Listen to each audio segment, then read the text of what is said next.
Ngayon, benta Constitution. Malinaw na malinaw sa Constitution ang gusto ng tao na mangyari. May presidente, merong vice president, sabay hinalal yan. Pagka may nangyari sa presidente, incapacitated, cannot be trusted health-wise. Sira na ulo, bangag eh. Palitan dapat siya ng vice president. Malinaw. Hindi porke ang isang vice president ay isang Duterte, Sara Duterte, eh hindi pwede siya. Wag palitan yan. Tarantado kayo mga nagsasabi na hindi pwede si Inday Sara. Mga PI kayo, konti lang kayo. Gusto niyo magkaroon ng revolusyon? Gusto niyo magpatayan tayo pare-parehas? Tangina nyo, pagpipilit yun. Ano, kakampin nyo armed forces? Ano ngayon kakampin nyo armed forces? Ano ngayon? Mas marami kami. Sumasama ako sa kami. Kasi may punto ang taong bayan na lumagay sa konstitusyon. Kasi yun ang sovereign will ng taong bayan. Yun yung gusto ng taong bayan. Nakasulat sa papel, sa isang dokumento na niratipikahan ng mga tao, na ito ang gusto namin. Nakabunga doon yung preamble, yung pinaka-buod, yung pinaka-spirito na binigyan ng hininga ang konstitusyon. Lahat ng provision sa konstitusyon ay sumasang-ayon sa sinasabi ng preamble natin na kompleto nga eh. Kompleto. So, ang taong bayan, yung huling-huling parte, do ordain and promulgate this Constitution. Binasbasan natin, mga Pilipino. Yan ang gusto nating masunod. Tanong, ginagawa mo ba yan, Marcos? Ginagawa nyo ba yan, mga kabinete, Congress, Senate? Ginagawa nyo ba yan? Kasi merong provision doon. Ang daming provision doon na putragis kayo, binayulit nyo ng gusto. Binaboy ninyo eh. Kaya nagagalit kami. Nagagalit ang mga taong bayan. At dinadaan ngayon sa peace rally. Eh paano kunyari kung peace rally, tinatawanan nyo lang. Tapos kinokontra ninyo ng mga troll ninyo. Kinokontra nitong anti-Claire. Kinokontra lahat. Lahat kayo, masalita ninyo. Mananakot pa kayo. Tatakutin nyo kami. Ha? Kayo matakot sa amin. Kayo matakot. Tatakutin nyo kami. Gusto nyo magrevolusyon kami? Ha? Gusto nyo lumabas kami armado? Tanginan nyo. Kinalagay lang namin sa frame yung tao.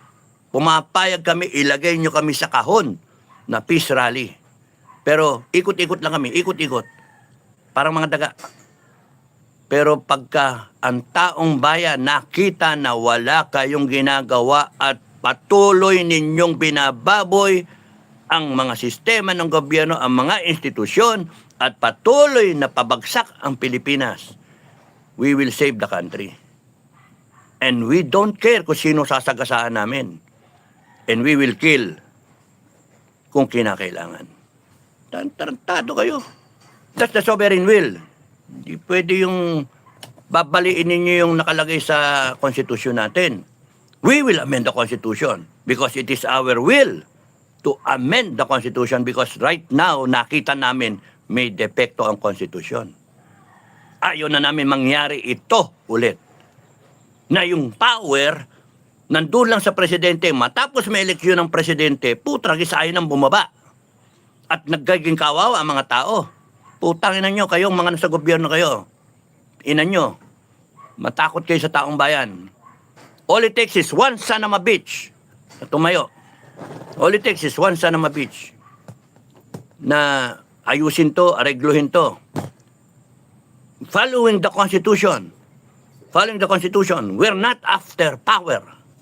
We have the power. We don't need the power.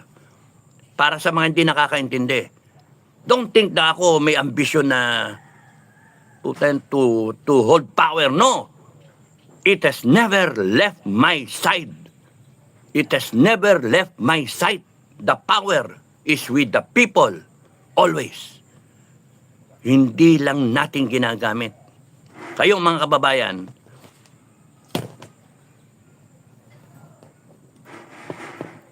abay, Ano, hayaan natin to? Eh, okay lang sa'yo. Ako, magre-retire na ako. Mag-retire ako dito. Gusto nyo? Mag-retire na lang ako. Puta ragis. Or tapusin natin to. Gusto nyong mabago ang Pilipinas? Once and for all. Baguhin natin. Ayusin natin. Kanino kayo magtitiwala? Yun ang tanong. Kanino kayo magtitiwala? Ang kinakailangan natin, sundin natin yung constitution natin. There is a provision there that if the president is incapacitated, the vice president takes over. Not coup d'etat. It is the process that we installed in our constitution na yun dapat ang masunod because that is the sovereign will of the Filipino people. Walang usap-usap kung ayaw ng presidente, ng vice president. Ayaw niya, walang gana yan. Selfie-selfie lang siya. Wala siya. Ano lang siya, figurehead. Intay Sara, makinig ka. Figurehead. Figurehead ka lang? Papayag ka? No. You run the country. You run the country. We will help you run the country. You need our help, you just say so. Ang dami dyan magagaling. I can recommend a lot of people na pwede, na hindi ka at pagka mali rekomendasyon, puta, sapakin ko. Ako mismo turukan ko. You run the country, you're the vice president. Pagka hindi pwede yung presidente na yan, bangag nga eh. Threat to national security talaga. Anytime, pwede tayong girahin. Pwede tayong dalhin sa gera with China. Kung ano-ano na lang ang inaano nila. Kaya kayong mga Pilipino na mga kukunti lang kayo, tumahimik kayo. Kukunti lang kayo. Sabihin niyo yung side ninyo, pero wag kayong mambubuska pa kayo, mampipikon pa kayo. Sabihin ninyo, mga dutae, tarantado kayo. Tigil nyo na yung dutae ninyo because putragis kayo. Ako masunod lang eh. Kaya nga ayokong umeksena eh. Kasi kung ako masunod dyan, ubusin ko kayong lahat eh. Daling ko kayo sa isang isla, doon kayo, magtrabaho kayo doon. I will hunt you all down. Tapos doon kayo. Establish your own little government there. Gusto nyo si Marcos ang presidente nyo, go ahead. You want to bear arms, you take up arms, sige. Magpatayan tayo, maglabanan tayo. Gusto nyo, ganun ang Pilipinas mangyari. Maghati-hatian na lang tayo. Para kayong magagaling na sobra kayong mga maraming naaping Pilipino. Ano ba kayo? Dadagdagan nyo pa, apihin nyo pa. Simple ba? Masama bang sabihin ng Pilipino nagugutom kami? Masama ba? Masama ba sabihin ng Pilipino na ayusin yung gobyerno? Masama ba yun? And then here you are kayo, you are suppressing the freedom of the people to speak out what they feel. What kind of government are you? What kind of followers of this government are you? Enough of it. This country has been so divided. And I want to put an end to it. Even if I have to take up arms, start shooting people, just to end this thing, this nightmare that we are in. Na ipag-iwanan na tayo. We have to move forward. And we can transform this country to a Singapore status in 10 years' time. Kaya. If we do it right, ayusin natin, reboot natin. Pero hindi kami. Hindi ako. It has to be what is stated in the Constitution. At hindi pwede, sabi niya, hindi pwede si Inday. Mahina yan, bata pa. Hindi pwede si Inday, etc. What made you think na hindi niya kaya? Putang ina nyo. Kayo ba nag-vice president? Ang may karapatan magsabi hindi niya kaya ay yung mga nag-vice president na. At ang nag-mayor ba kayo? Nabura niya yung utang ng Davao? Ha? May mga nagawa yung tao na hindi kayang gawin ng ibang tao dito. Mismo yung tatay niya sinasabi, mag-ingat kayo dyan, mas maano sa akin yan, mas stricto sa akin yan. She's a person I believe will not compromise. That's the beauty. She will not compromise. Kaya nga, You wait for her. Huwag niyo yung pangunahan. Otherwise, pagdating sa 2028, huwag niyo iboto. Ganun lang. Because there will be an election in 2028. And if she gets a fresh mandate, iyak-iyak na naman. The will of the majority is the sovereign will of the Filipino people. Hindi pwedeng salita-salita lang ng isang grupo. Hindi pwedeng yung grupo ko lang magsabi, ayaw namin dyan. Puta na yan, hindi pwede, kami na lang. Hindi pwede yun. Hindi pwede yung grupo nyo, AFP, PNP. Dapat kami, maghuhunta kami. Hindi pwede, sinabi nyo, ayaw nyo na hunta. Mamalasin kayo sa akin pagka sinabi nyo, maghunta-hunta kayo. I will be a rebel pagka ganun kayo. I will spend the rest of my biological life. And kaya ko pa naman. Wala pang rayuma, trigger finger. Kaya pa, Ang mahirap na, matigas na. Huwag kang matigas na. Hindi ko yung trigger, matigas, masakit. Pero okay pa, Kung hindi, kutsilyo na lang. The sovereign will of the people is what should be the basis of everything that will happen in the next few days, in the next few months. It is the will of the people. Hindi pwedeng ipairal yung kagustuhan ng iilan. So, quiet. So,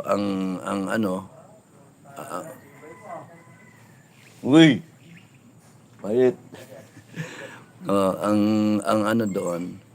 Ang pinaka dyan, mas sundan lang natin yung Constitution. Hindi pwede yung sasabihin.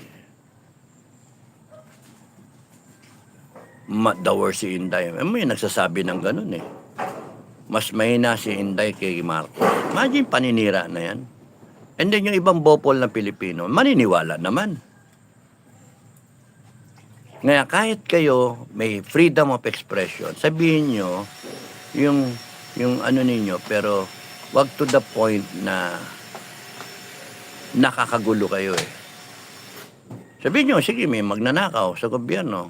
Okay lang yun. Talaga naman may magnanakaw.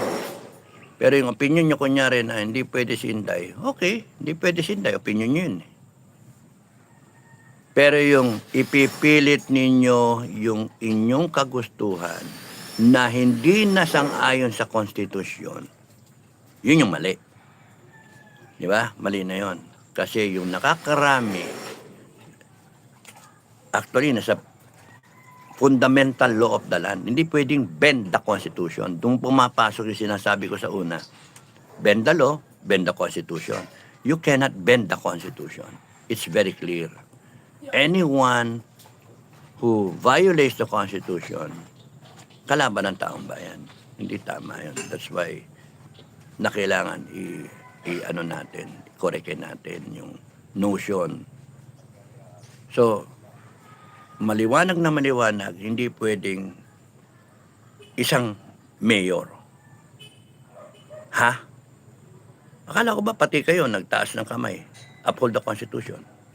Hindi pwedeng isang negosyante. Ramon Ang, hindi pwede. Caretaker. Really? Nasaan yung caretaker doon na nakalagay? Hindi pwedeng presidente, caretaker? Hindi yung vice president? Gusto nyo, you're bringing the people to violate the Constitution. Binabago nyo again yung And that is not the sovereign will. The sovereign will really is, no choice kayo. Inday Sara will have to rise up, face the occasion, lead the Filipino people, whether you like it or not. If you don't like it, you shut up. You wait for your time to find the fault. And probably, I'll be there with you. Samahan ko kayo pagka may nakitang mali. Pero kung may tama at nakikinabang kayo, murahin ko kayo. Inan nyo, kita nyo na, nakita nyo na. Mga bopol kayo. Kasi kung ayaw ninyong ganito, ayaw ninyo na ma-implement yung konstitusyon at ipipilit ninyo na hindi pwede ang Inday Sara, hindi pwede dahil sa ayaw namin sa kanya, hindi, hindi pagpilitan, hindi pwede pagpilitan yon. Magkakaroon tayo ng revolusyon.